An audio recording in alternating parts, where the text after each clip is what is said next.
দর্শক, ভ্যাট ও রাজস্ব খাতে ব্যবসায়ীদের প্রত্যাশা নিয়ে আজ আমরা আলোচনা করব। এই বিষয়ে আলোচনার জন্য আজ আমাদের স্টুডিওতে উপস্থিত হয়েছেন Dhaka chamber of commerce and ইন্ডাস্ট্রিজের সাবেক সভাপতি আশরাফ আহমেদ।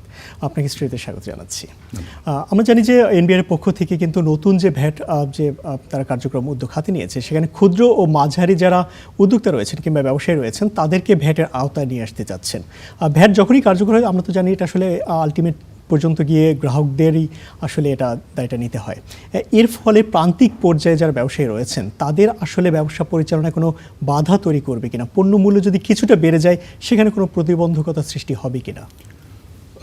এটা যদি জাস্টিফিকেশন হিসেবে চিন্তা করি, দেখুন, আপনি যদি বাংলাদেশে আমাদের যে হাউসহোল্ড এক্সপেন্ডিচার সার্ভে আছে, আমাদের যে ইকোনমিক সার্ভে রিপোর্ট যেটা, সেন্সাস যেটা, এবং অন্যান্য যেই এনবিআরের যে রিপোর্টগুলো আছে, সেখান থেকে দেখলে একটা জিনিস স্পষ্ট হয়ে যায় যে বাংলাদেশের টোটাল পপুলেশনের রাফলি top 20% of the income earner, তারা কিন্তু টোটাল ন্যাশনাল ইকোনমির 55% of the earning goes to them, এবং এই 20%ই কিন্তু আসলে আমাদের যে ট্যাক্সের যে নিম্ন সীমা আছে তার উপরে। তার মানে হচ্ছে যে এটার থেকে এক্সট্রাপোলেট করলে যেটা বেরোয় যে রাফলি 1 কোটি থেকে 1 কোটি 30 লক্ষ লোক আসলে আপনার করমুক্ত সীমার ওপরে আয় করেন। তার থেকে ট্যাক্স দেন এফেক্টিভলি, মানে আমরা জানি যে রিটার্ন ফাইল হয় মাত্র অ্যাবাউট 45 লক্ষের মতো, তার মধ্যে রাফলি 20-22 লক্ষ লোক আসলে ট্যাক্স দেন। তার মানে হচ্ছে যাদের ট্যাক্স দেওয়ার কথা তার 1/4 আসলে ট্যাক্স দিচ্ছেন।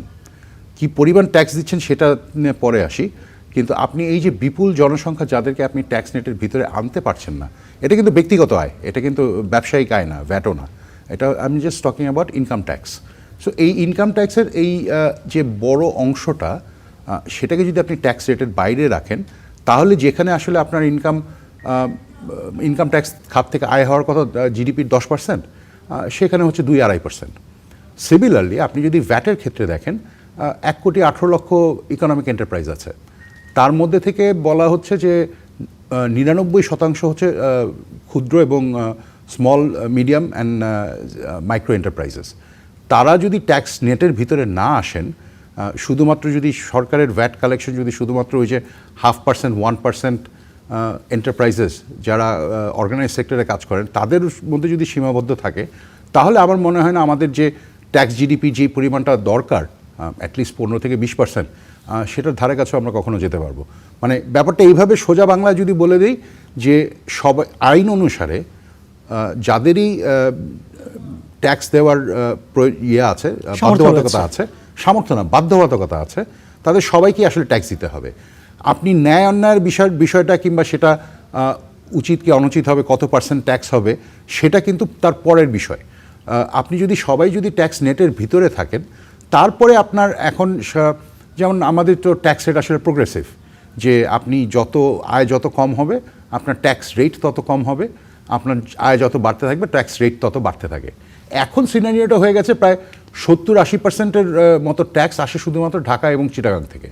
তার মানে হচ্ছে যে এটার বাইরে দেশের অন্য কোনোখান থেকে ভ্যাট কালেকশন সেটা আদৌ হচ্ছে না। এবং এখানে আরেকটা জিনিস বলি আমি, দেখুন, আপনি যদি আমাদের ইকোনমির নেচার দেখেন, আমাদের ইকোনমিতে প্রায় 55% হচ্ছে আপনার সার্ভিস সেক্টর, এবং আমরা যেটা জানি যে গত 10-15 বছরে আসলে সিগনিফিক্যান্ট একটা গ্রোথ হয়েছে সার্ভিস সেক্টরে, এবং সেটা ঢাকা চিটাগাংয়ের বাইরেও সবচেয়ে বেশি গ্রোথ হয়েছে।